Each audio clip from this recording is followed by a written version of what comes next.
ओम शांति। 23 अक्टूबर 2020 बाबा के महावाक्य। मीठे बच्चे, श्रेष्ठ ते श्रेष्ठ बनने के लिए स्वयं भगवान तुम्हें श्रेष्ठ मत दे रहे हैं, जिससे तुम नरकवासी से स्वर्गवासी बन जाते हो।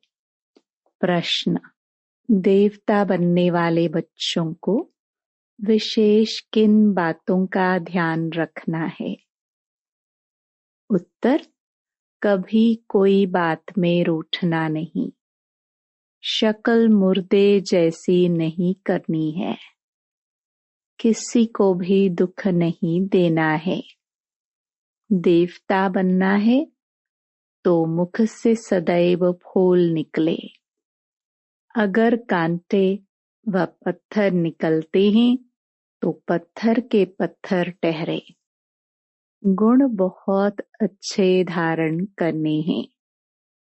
यहाँ ही सर्वगुण संपन्न बनना है। सजा खाएंगे तो फिर पद अच्छा नहीं मिलेगा। ओम शांति।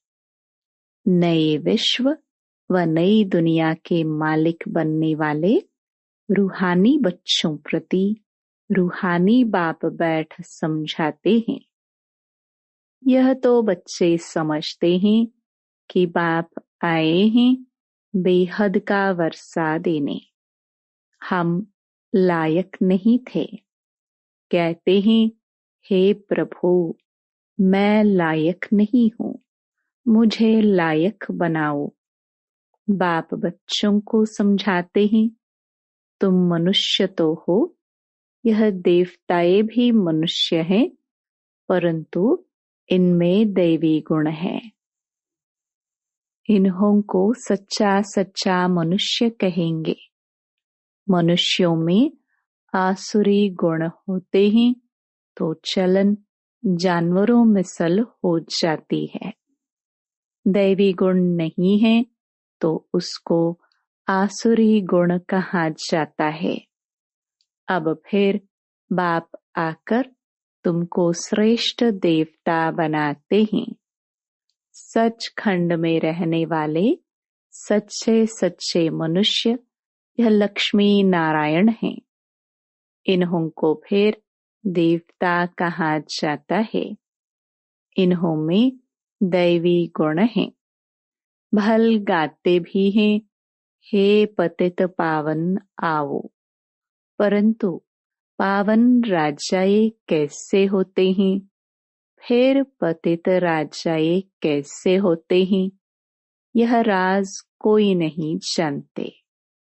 वह है भक्ति मार्ग। ज्ञान को तो और कोई जानता नहीं। तुम बच्चों को बाप समझाते हैं और ऐसा बनाते हैं।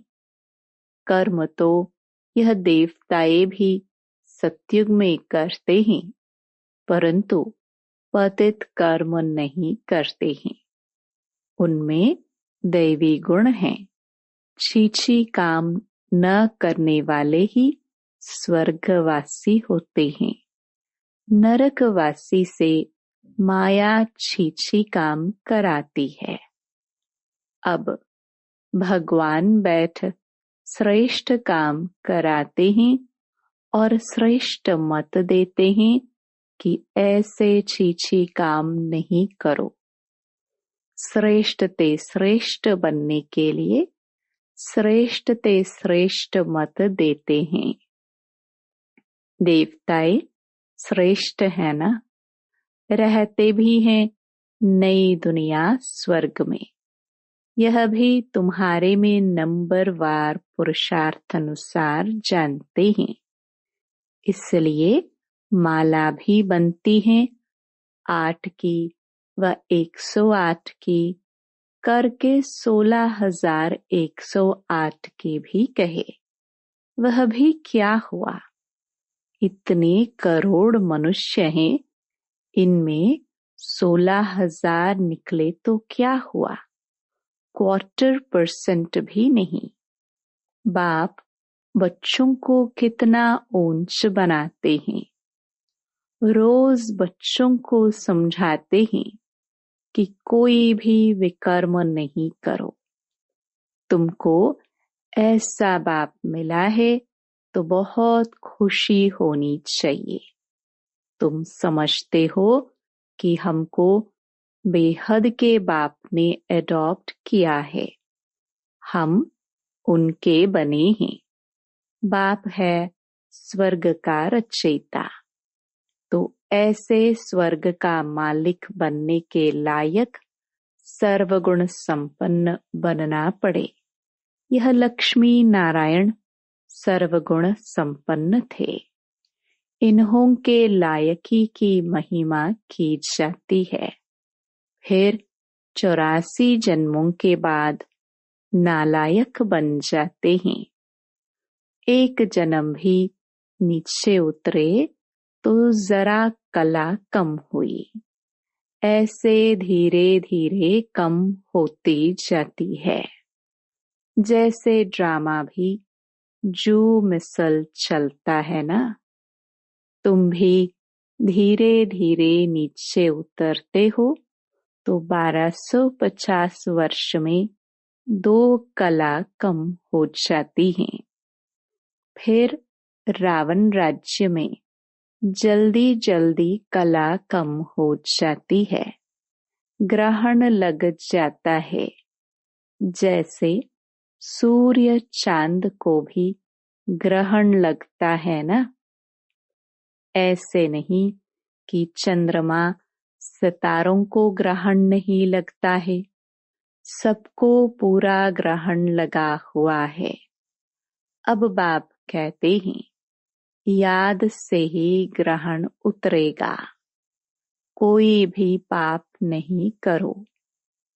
पहला नंबर पाप है देह अभिमान में आना। यह कड़ा पाप है। बच्चों को इस एक जन्म के लिए ही शिक्षा मिलती है, क्योंकि अभी दुनिया को चेंज होना है। फिर ऐसी शिक्षा कभी मिलती नहीं।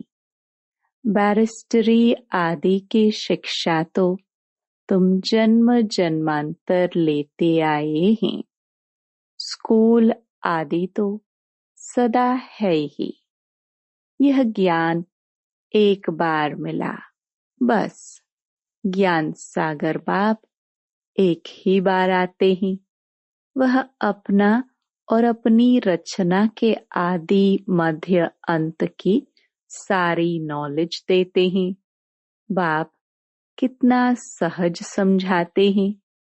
तुम आत्माएं पाठधारी हो। आत्माएं अपने घर से आकर यहाँ पाठ बजाती है। उनको मुक्ति धाम कहा जाता है। स्वर्ग है जीवन मुक्ति। यहाँ तो है जीवन बंध। यह अक्षर भी यथार्थ रीति याद करने हैं। मोक्ष कभी होता नहीं। मनुष्य कहते हैं मोक्ष मिल जाए, अर्थात अवगामन से निकल जाए, परंतु पाठ से तो निकल नहीं सकते। यह अनादि बना बनाया खेल है। वर्ल्ड की हिस्ट्री ज्योग्राफी हूबहू रिपीट होती है। सतयुग में वही देवता आएंगे। फिर पीछे इस्लामी बौद्धि आदि सब आएंगे। यह ह्यूमन झाड़ बन जाएगा। इनका बीज ऊपर में है। बाप है मनुष्य सृष्टि का बीज रूप। मनुष्य सृष्टि तो है ही, परंतु सतयुग में बहुत छोटी होती है। फिर धीरे धीरे बहुत वृद्धि होती जाती है। अच्छा, फिर छोटी कैसे होगी? बाप आकर पतित से पावन बनाते हैं। कितने थोड़े पावन बनते हैं। कोटों में कोई निकलते हैं। आधा कल्प बहुत थोड़े होते हैं। आधा कल्प में कितनी वृद्धि होती है। तो सबसे जास्ती संप्रदाय उन देवताओं की होनी चाहिए, क्योंकि पहले पहले यह आते हैं, परंतु और धर्मों में चले जाते हैं, क्योंकि बाप को ही भूल गए हैं। यह है एकज भूल का खेल। भूलने से कंगाल हो जाते हैं। भूलते भूलते एकदम भूल जाते हैं। भक्ति भी पहले एक की करते हैं, क्योंकि सर्व की सद्गति करने वाला एक है। फिर दूसरे किसी की भक्ति क्यों करनी चाहिए। इन लक्ष्मी नारायण को भी बनाने वाला तो शिव है ना। कृष्ण बनाने वाला कैसे होगा। यह तो हो नहीं सकता। राजयोग सिखाने वाला कृष्ण कैसे होगा।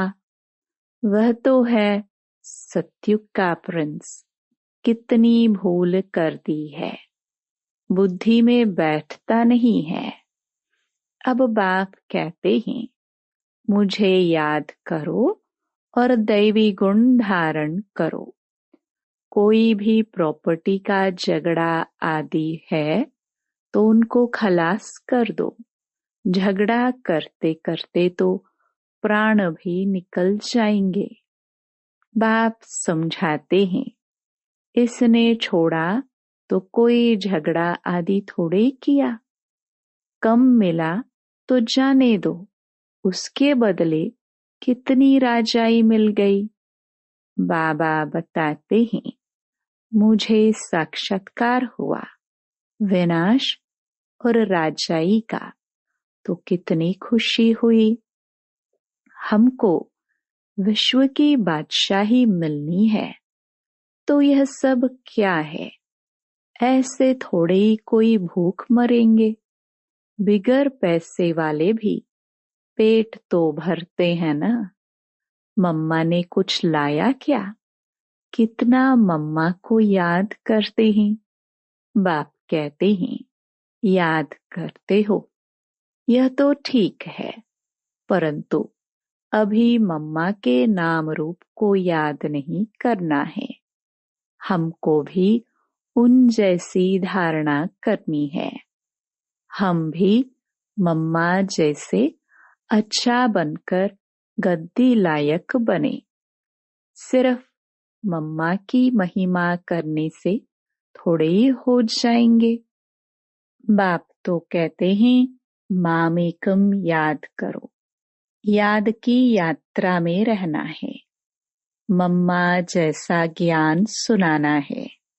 मम्मा की महिमा का सबूत तब हो जब तुम भी ऐसे महिमा लायक बनकर दिखाओ।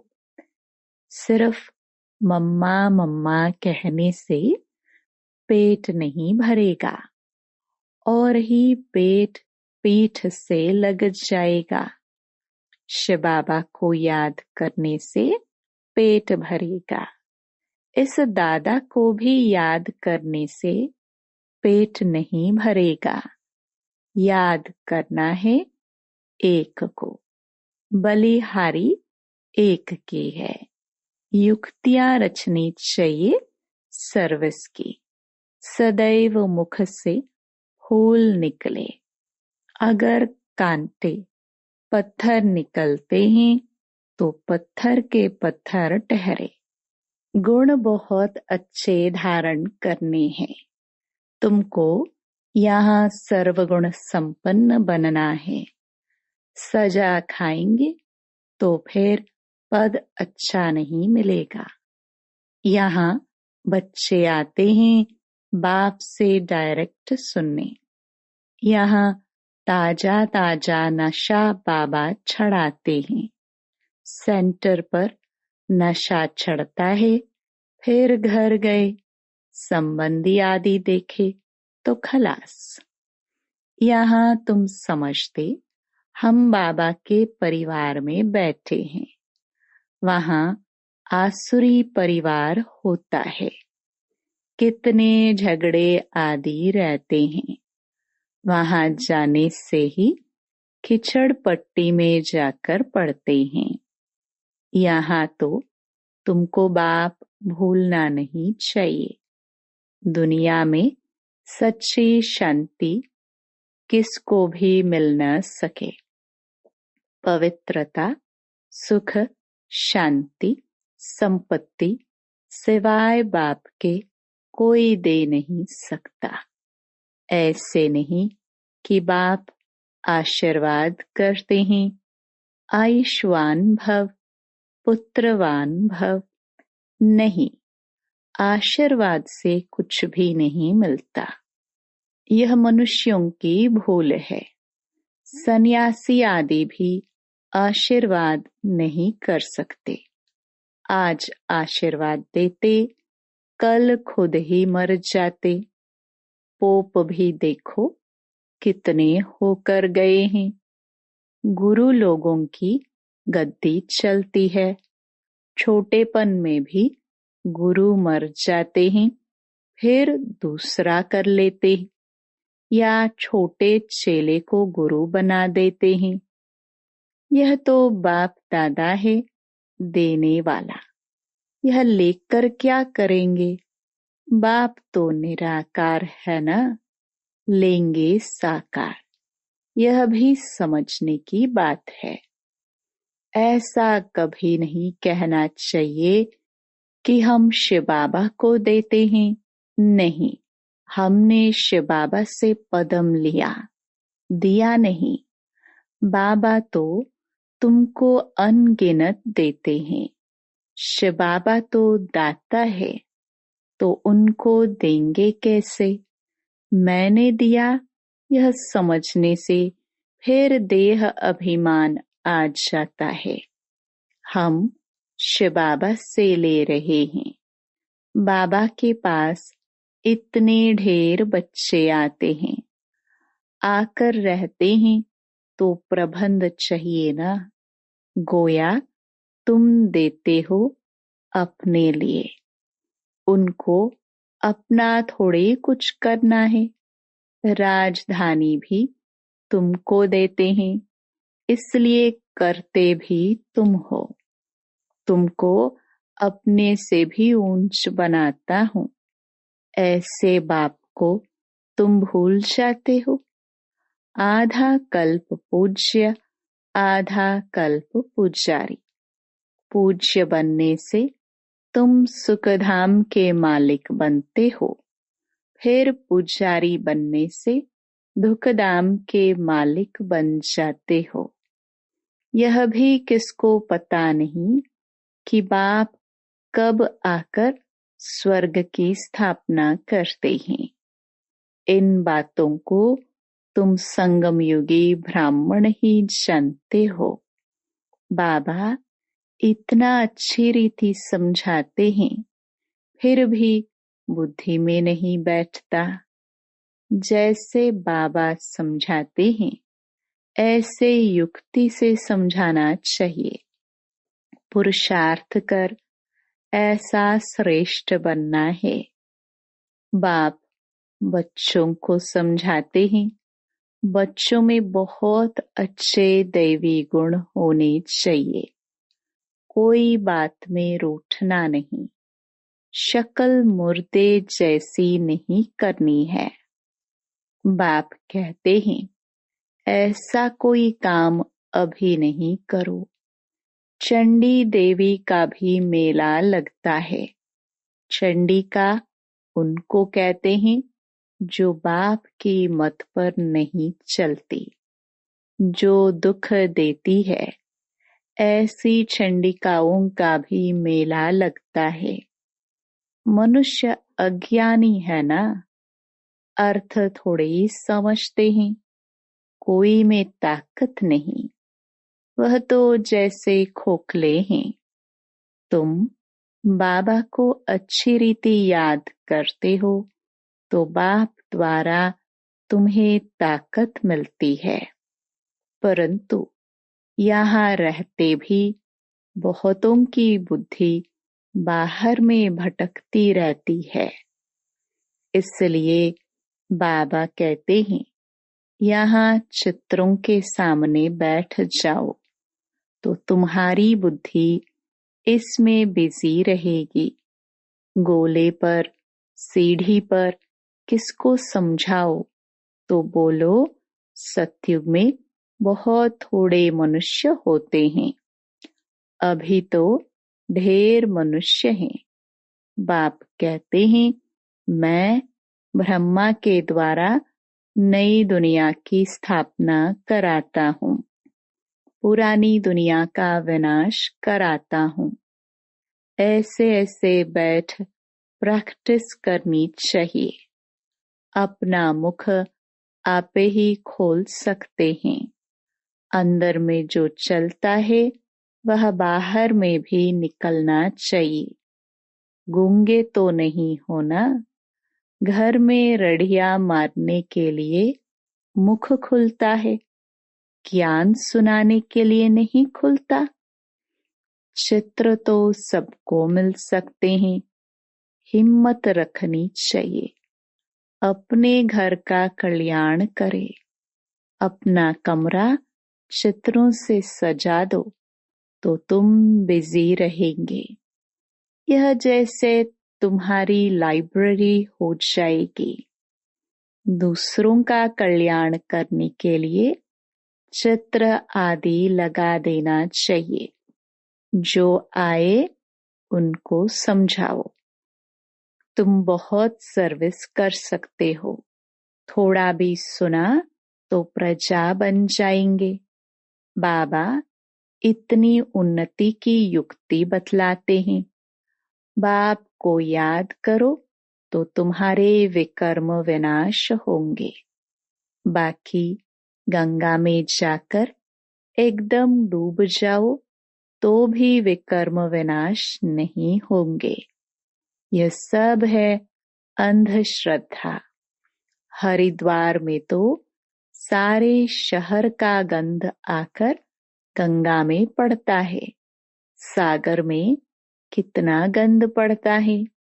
नदियों में भी किचड़ा पड़ता रहता है। उससे फिर पावन कैसे बन सकते। माया ने सबको बिल्कुल बेसमझ बना दिया है। बाप बच्चों को ही कहते हैं कि मुझे याद करो। तुम्हारी आत्मा बुलाती है ना, हे पतित पावन आओ। वह तुम्हारे शरीर का लौकिक बाप तो है। पतित पावन एक ही बाप है। अभी हम उस पावन बनाने वाले बाप को याद करते हैं। जीवन मुक्ति दाता एक ही है, दूसरा ना कोई। इतनी सहज बात का अर्थ भी कोई समझते नहीं। अच्छा, मीठे मीठे सिखिलदे बच्चों प्रति माता पिता बाप दादा का याद प्यार और गुड मॉर्निंग। रूहानी बाप की रूहानी बच्चों को नमस्ते। धारणा के लिए मुख्य सार। पहला, मुख से ज्ञान रतन निकालने की प्रैक्टिस करनी है। कभी मुख से कांटे व पत्थर नहीं निकालने हैं। अपना और घर का कल्याण करने के लिए घर में चित्र सजा देने हैं। उस पर विचार सागर मंथन कर दूसरों को समझाना है। बिजी रहना है। दूसरा, बाप से आशीर्वाद मांगने के बजाय उनकी श्रेष्ठ मत पर चलना है।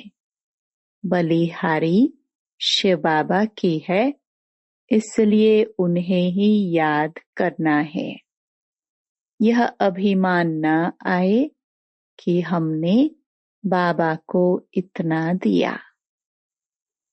वरदान: विश्व कल्याणकारी की ऊंची स्टेज पर स्थित रह विनाश लीला को देखने वाले साक्षी दृष्टा भव।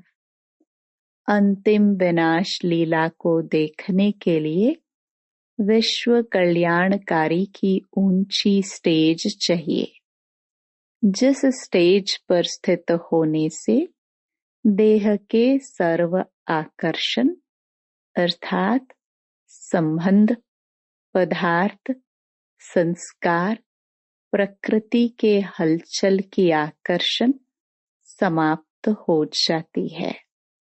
जब ऐसी स्टेज हो तब साक्षी दृष्टा बन ऊपर की स्टेज पर स्थित हो शांति की, शक्ति की किरणें सर्व आत्माओं के प्रति दे सकेंगे।